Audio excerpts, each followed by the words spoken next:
sharing knowledge. Treescape came out and flew these two fellas over here to make sure that you guys learn something. And I just want to say, like, thank you so much to those people who have come together to make something like this happen. So with all the thank yous and stuff out of the way, toilets are over there for housekeeping. And then the last thing, which is probably the most important thing, is the attitude you go into this. This isn't about coming here and showing off your coolest moves or trying to make yourself, look like the better climber. Like, we have competitions for that type of thing. This isn't about that. It's not about showing off, it's just about showing. I just want to be able to show you guys a few things, and I want you to be able to show us the same kind of thing. There are a lot of people here who are experienced as on a single line, probably as much as me, and I want to share in their knowledge as well. So when you are climbing, if you can hit a swing, hit that swing. But if you're up there thinking to yourself, this is a bit dodgy, don't do that. Like, this isn't the forum for you to be trying that kind of thing. 1, 2, 3.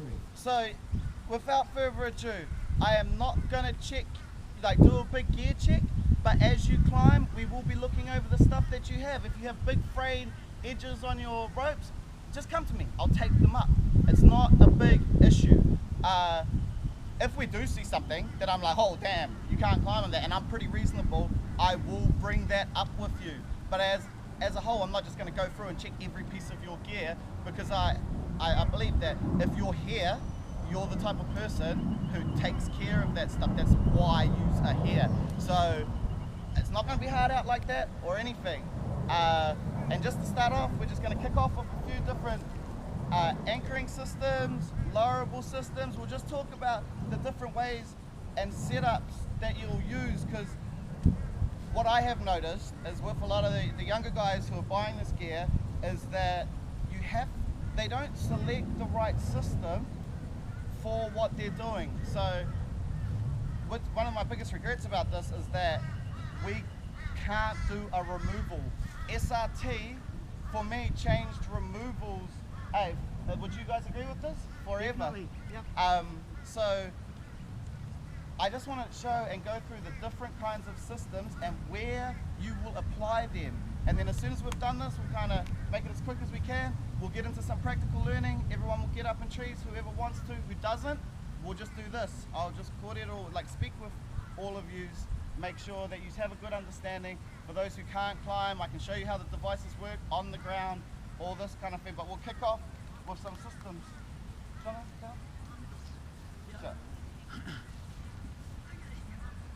But everyone come in. And the other thing I just want to say is, if you have a system that you'd like to show here, that's cool. Just step forward. If you have a variation of this that you think is worth showing, let me know.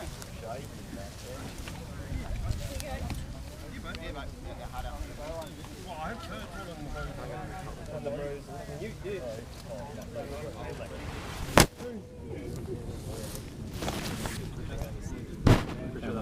Recording. Do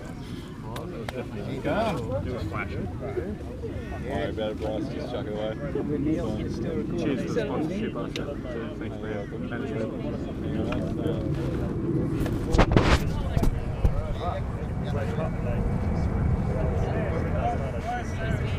I'm just going to show what I do on an everyday basis.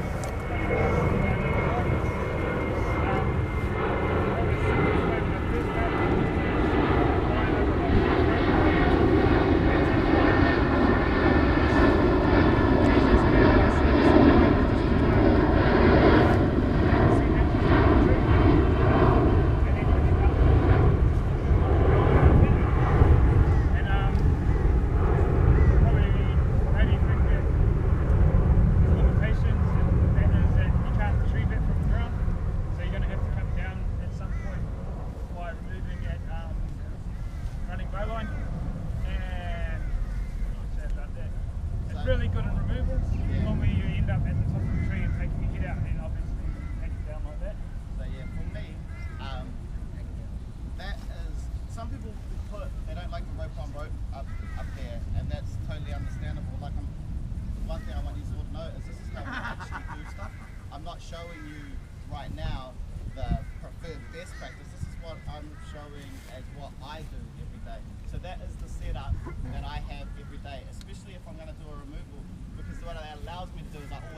off there, and eventually I'm going to get to that place where I can move it up or down.